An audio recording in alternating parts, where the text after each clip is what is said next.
Hi teachers, in this set of videos we're going to look at Unit 10, Multiplicative and Proportional Reasoning. And this is probably an odd title for a unit, and you probably haven't seen some of these terms before.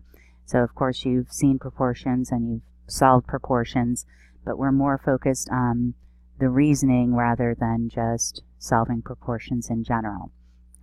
We actually do not teach solving proportions via cross multiplication, and that's actually covered in introductory algebra or in Module 5 algebraic structures. And the reason is that first, we don't want to introduce variables yet, and then in addition, when you solve proportional problems using cross multiplication, you really lose the idea of multiplicative reasoning, the idea that one quantity is some amount times as large as another. Okay, and I know this probably seems a little bit ambiguous right now, but I think as we go through this unit, you'll see the idea and the importance of these concepts. So first, this tree problem is a great place to start, and you can do this problem with your class. I highly recommend that you do. In the media lesson, I introduce or define what it means to compare numbers additively and multiplicatively. You might be giving away the prize by telling them this first if you do this activity in class. So I'll leave it up to you whether you want to talk about these ideas first. But basically the idea is if we want to compare two quantities, which we frequently do in mathematics, there's two ways we can do this. We can compare them additively, which sometimes we call comparing absolutely, the absolute difference. So if Tom is 7, Fred is 9, one way to compare their ages is to say that Fred is 2 years older than Tom, or Tom is 2 years younger than Fred. Okay. Now when you think about it, when you found this difference, it's likely, not necessary, but you probably said, what do I add on to 7 to get to 9? So you could think of counting up from 7 to 9. So this really seems like more of a missing add-in problem. 7 plus what number equals 9? And that's why we call this comparing additively. You're seeing what you'd add on to another quantity. Even though if these numbers weren't as nice, if they were 2003.79 and 242, you likely wouldn't use this add-on method. You'd probably just subtract. So when we compare numbers additively, typically we subtract to find the result. The reason we call it additive comparison is because of this missing add-in idea. Same idea comes into play with comparing numbers multiplicatively. Okay, we can think of it as finding a ratio via division. So if Sally is 3 years old and Tara is 6 years old, okay, we wanted to compare these, we could say that Tara is 3 years older than Sally, but another way we can compare them is to say that Tara is twice as old as Sally. Okay? So we are thinking 3 times what number gives us 6. So that's where the multiplicative comparison comes into play. Okay? But another way to find this, even though it's multiplicative comparison, is to use division. So 6 divided by 3 gives us 2, which tells us that Tara is 2 times as old as Sally. Okay. Also notice the units here. Here we said that Fred is 2 years older than Tom. Here we said Tara is 2 times as old as Sally. Okay. So when we have this ratio, it's 6 years over 3 years, the units cancel. This answer is dimensionless, meaning it's just 2 times the amount. Where here, we still have years as units. Okay. So, again, great idea to start your class with this problem. So basically you have 2 trees, okay? Tree A, tree B, you measure them in 2003, they grow, you measure them in 2006. And in this activity, you'll see that you're basically asking the students to compare the trees and which one grew more. Okay? So typically students and people in general are more prone to compare things additively. So they'll likely say that tree A grew 3 meters because 5 minus 2 is 3. Tree B grew 3 meters because 6 minus 3 is 3. And they might say they grew the same amount. Okay. They might also compare that in 2003 their height differed by 1. Here it differed by 1. So they could say they grew the same amount. Okay. But another way to reason through this is to say, well, tree A was 2 meters. Now it's 5 meters. How many times as large is it now? Okay. And you can think of it, and we'll look at a more simple, direct way, but this is 2 meters. So that's its original height. It grew its whole original height again. This is 2, 2, and then 1/2 of its original height. Okay, so 1, 2, it's 2.5 times as large. Okay. Now notice, well, that's just 5 divided by 2, or 5/2 times as large. Okay, so to get from 2 to 5, we multiply by 5 over 2. Looking at 3 and 6, you could probably do this more easily. Okay, and you just say, well, it's twice as large as it was. Okay, so multiplicatively, tree B is 2 times as large. And notice we could follow that same pattern. Here we did 5 divided by 2. Here we do 6 divided by 3, and it's 2 times as large. Okay, so that's the ideas that you can be thinking of as your students work through this. Okay, they may all compare it additively, and later on you'll ask them to compare them multiplicatively. Just to note, there's a typo.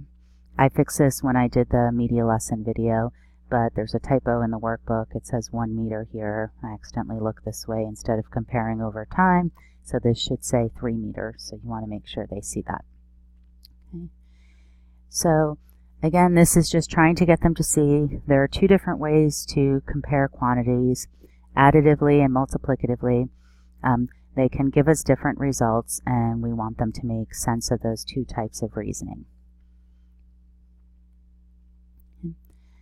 Next we have the broomstick problem, and this problem is really, really great for connecting this idea of multiplicative comparisons and thinking of it as the ratio like we saw with the trees, the 5 over 2 and the 6 over 3. Okay, so this idea, we're going to use this to solve proportional problems. We're going to use this to solve percent problems. We're going to continually say how many times as large is this quantity compared to the other. And it's basically just a ratio of the quantities. But again, it takes a while even for us to see this unless the solutions are whole numbers. So first, you have these broomsticks. 3 feet long, 4 feet long, 6 feet long, 3, 4, 6. Okay. And you have them compare them both additively and multiplicatively, again, to just have them be able to compare and contrast these 2 different types of reasoning. The green compared to the red, well, you can say 3 plus what gives me 6, or equivalently 6 minus 3 equals 3. That's the additive comparison. The multiplicative is 3 times what number gives me 6, or equivalently 6 divided by 3 equals 2. Okay. Then it gets trickier, okay, when the numbers aren't multiples of each other. So comparing the yellow and the green, what do I add to 4 to get 6? Well, we can find the difference. And then here, 4 times what equals 6. Okay. And if you did this algebraically, notice I'm using question marks and not X's, you could see that we've multiplied by 6/4 on both sides to solve for a question mark.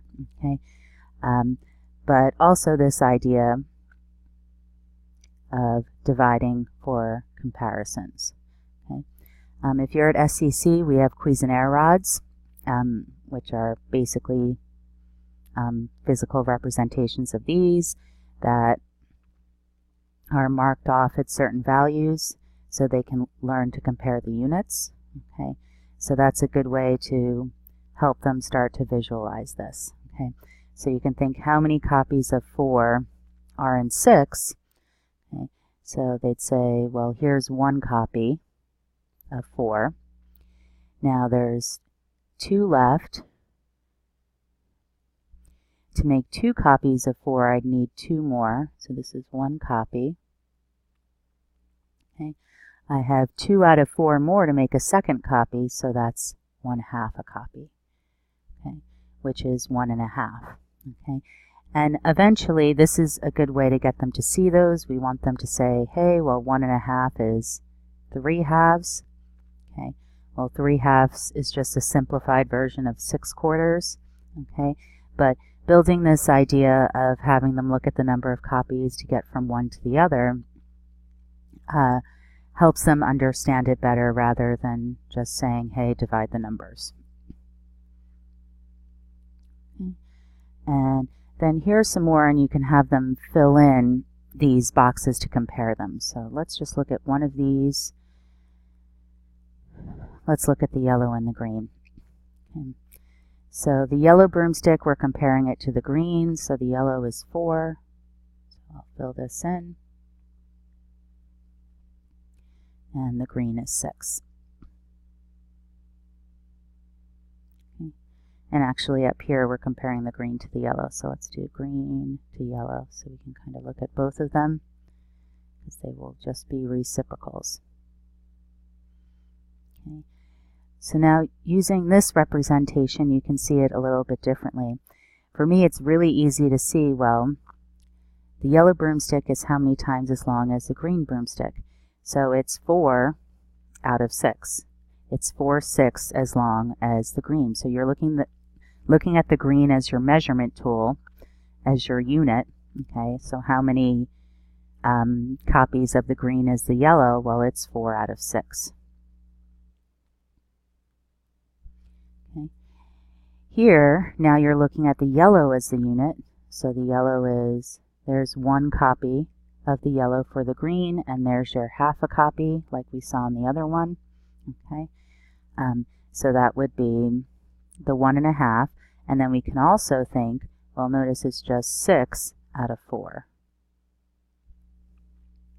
Okay. One thing that I don't stress as often in this section that you might stress in general, we do this a little bit, but is simplifying ratios. Okay. So yes, you know, it's nice to have a simplified ratio, and in some cases, we'll look in the next video that I do ask them to simplify the ratios. It's nice to make this 3/2 and make this 2/3. Okay, but we definitely want to start off with the original numbers here.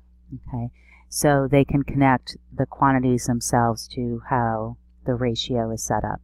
Okay, and then later on, when we're solving proportional problems using ratios, it doesn't matter if we simplify the ratios, because we're just going to multiply them by something anyway, and typically use a decimal answer. So simplifying ratios is fine, we will do it, but you really want to use the original values so you can help them connect those ideas. Okay, so in the next video we'll start to look at all the different ways we're going to represent ratios.